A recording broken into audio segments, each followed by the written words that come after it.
Hello friends, मैं CA मोहित पुनेठ आप सबका स्वागत करता हूं आपके अपने चैनल टेक्स गपशप में। अब बजट का सीजन जो है बहुत ही नजदीक आ चुका है। 1 फरवरी 2023 को बजट जो है अनाउंस किया जाएगा।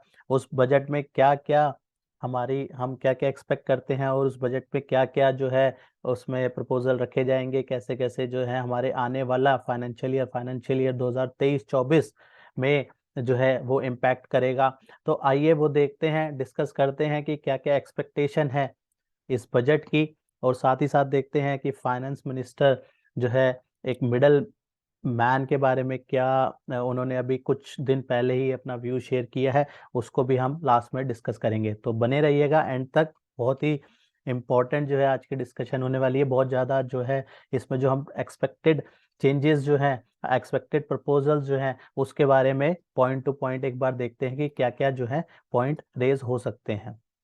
तो इसके लिए अगर हम बात करें तो सबसे पहले जो एक एक्सपेक्टेड हमें लगता है इसमें जो बजट में हमारा एक तो हमें मुद्दा देखना है कि करंट चैलेंजेस क्या हैं।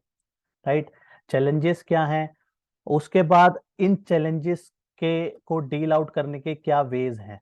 राइट, चैलेंजेस क्या हैं और कैसे ये डील आउट हो सकते हैं, ये मुद्दा बन के आता है जब हम बात करते हैं बजट में। चाहे वो फिस्कल उसके वजह से हमें रेवेन्यू में क्या डेफिसिट फॉल आउट हो रहा है, ये सारे के सारे नए नए चैलेंजेस जो हैं गवर्नमेंट के प्रति, क्योंकि गवर्नमेंट को देखना है क्या उनके पास आयात है और क्या निर्यात है, तो उनको कितना अमाउंट आना है बाय वे ऑफ टैक्सेस और अदर, और कैसे वो उनको किस किस कामों में जो है वो लगाना है। तो इसमें अगर हम टैक्सेशन के पॉइंट ऑफ व्यू से बात करें मेनली, तो टैक्सेशन में क्या क्या एक्सपेक्टेशन है, क्योंकि हमने देखा कि काफी टाइम से जो है चेंजेस टैक्सेस सिनेरियो में ज्यादा कोई मेजर चेंजेस जो है देखने को नहीं मिले हैं। जैसे अगर हम बात करें तो 2014-15 के अंदर जो है स्लैब रेट की अगर हम बात करें एग्जम्पशन की, राइट, तो एग्जम्पशन लिमिट जो 2014-15 में थी, जो 2.5 लाख तक की एग्जम्पशन थी, वही अब 8 साल हो चुके हैं इस बात को। राइट, 8 साल अराउंड हो गए, तो यही अभी तक चलते हुए आ रही है। जबकि हमारा इन्फ्लेशन जो है, इन्फ्लेशन मल्टीपल टाइम्स जो है वो बढ़ चुका है। तो इसकी एक्सपेक्टेशन है कि इसको भी अकॉर्डिंगली जो है एग्जम्पशन लिमिट को भी बढ़ना चाहिए। कि अगर कैलकुलेशन लगा के चलें तो 4 लाख के अराउंड तो हमारा इसी तरीके से ही एग्जम्पशन लिमिट का भी जो है चेंज हो जाना चाहिए था, क्योंकि इन्फ्लेशन तो हर साल बढ़ ही रहा है। लेकिन एग्जम्पशन लिमिट अभी भी वही 2.5 लाख है। कहने को 5 लाख तक के केस में टैक्स नहीं लगता, लेकिन वो रिबेट की वजह से जो है रिलीफ मिल जाती है। लेकिन अगर वो 5 लाख से 1 रुपया भी एक्सीड करता है, 5 लाख 1 रुपये भी हो जाता है, तो हमारा 13,000 के अराउंड जो है अप्रोक्सीमेट टैक्स बन जाता है।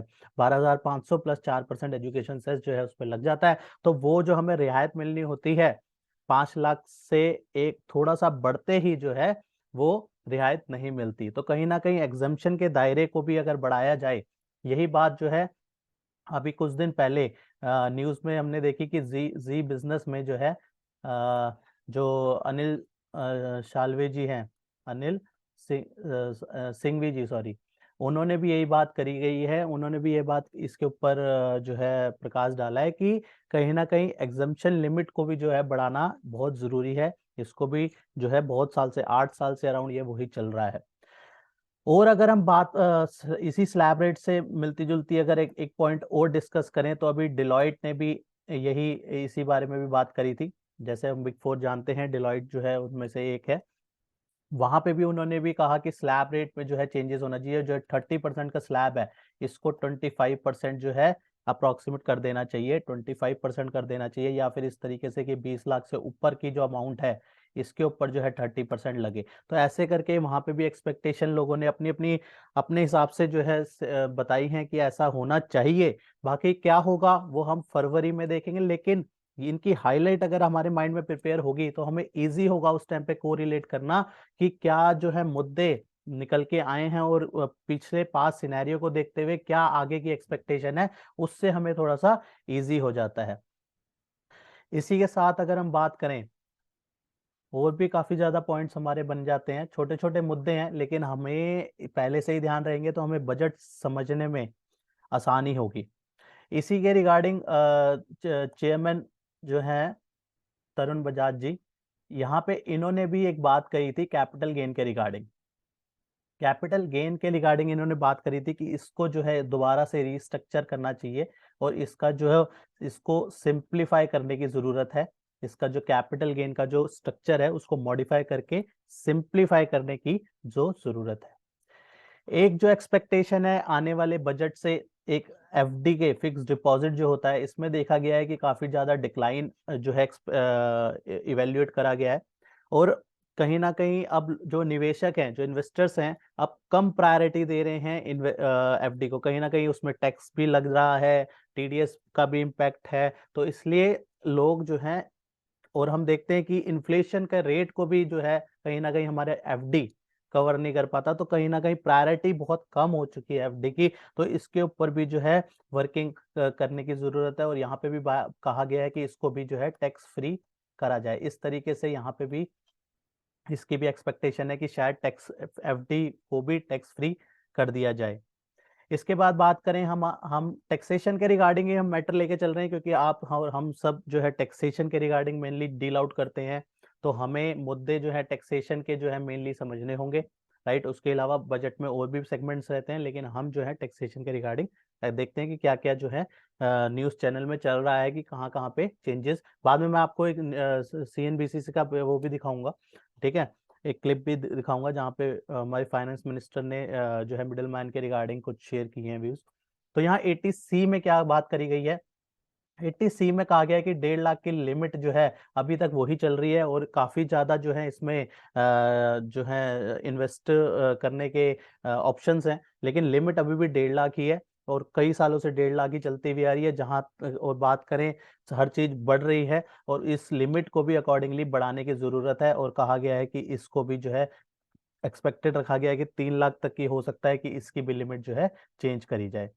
साथ ही नया जो हमारा स्टैंडर्ड डिडक्शन जो है कुछ साल पहले इंट्रोड्यूस करा गया है, स्टैंडर्ड डिडक्शन 50,000 रुपए की जो स्टैंडर्ड डिडक्शन रहती है, इसको भी जो है 1 लाख तक की करने की कहीं ना कहीं उम्मीद जताई जा रही है कि शायद स्टैंडर्ड डिडक्शन का जो अमाउंट है वो भी इस बजट में बढ़ जाए।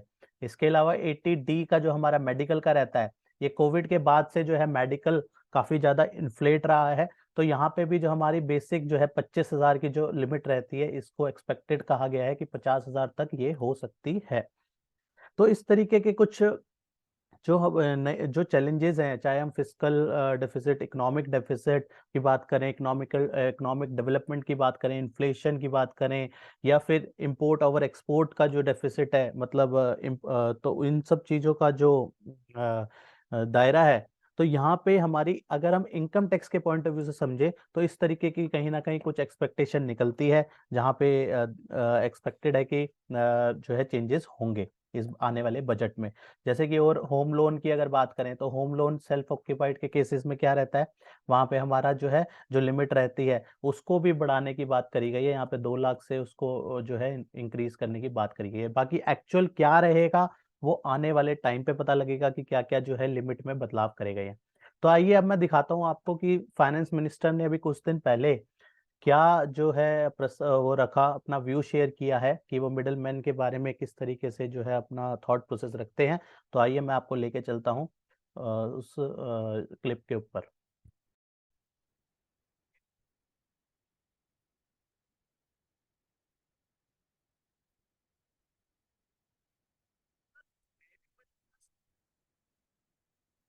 थोड़ा लिबर्टी लेकर के बोलना चाहते हैं, लिबर्टी जरूर लेना आवश्यक है। मिडिल क्लास का प्रेशर्स को मैं समझ पा रही हूँ। आई identify my self with middle class, so I know. But एक विषय में सरकार के अब तक के काम के ऊपर भी आपके सामने रखना चाहती हूँ। कोई नया टैक्स मिडिल क्लास के ऊपर नहीं है अब तक।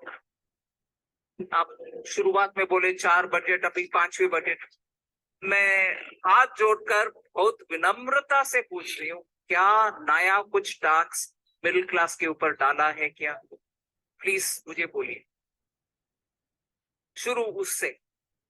सेकंड, 5 लाख तक का टोटली टैक्स नहीं है सैलरी। 5 लाख सैलरी तक टैक्स नहीं है। सेकंड। थर्ड, एक्चुअली सोचिए इस देश में कितनी शहर में मिडिल क्लास के लिए, मिडिल क्लास में इसीलिए बोल रही हूँ कि मोबिलिटी में ज्यादा पब्लिक ट्रांसपोर्ट को डिपेंड करने वाले मिडिल क्लास है, कितने शहर पे मेट्रो ले आए, 27। क्या वो मिडिल क्लास के लिए उपयोग नहीं है मेट्रो? फोर्थ, मिडिल क्लास ज्यादातर गांव से शिफ्ट होकर के आज शहरों में उनके बिजनेस के लिए या उनके कारोबार के लिए, उनके एम्प्लॉयमेंट के लिए आते हैं।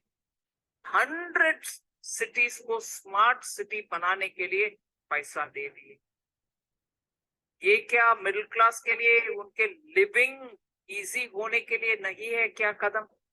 मैं हर एक मिडिल क्लास व्यक्ति का पॉकेट में पैसा नहीं डाला, ठीक है, मगर ये फैसिलिटी तो सिटी 100 स्मार्ट सिटीज के साथ आती है।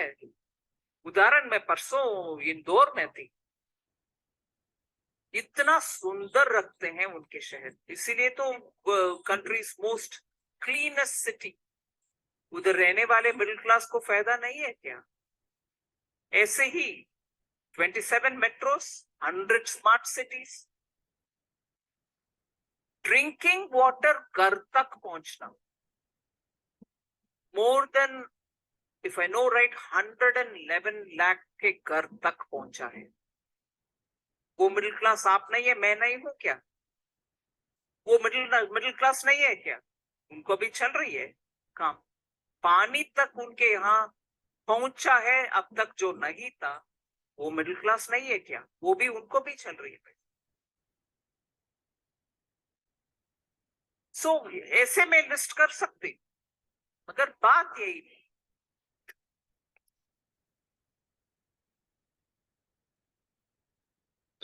तो इसमें हमारा क्या व्यूज है वो समझना जो है देखना बहुत जरूरी है, हम लोग उसको कैसे लेके चलते हैं। और आपने इस क्लिप में जो CNN न्यूज़ 18 में जो है ये जो है बताया गया मिडल मैन के बारे में, आपको क्या, आपका क्या व्यू है, आप भी कमेंट बॉक्स पे जो है मेंशन कीजिएगा।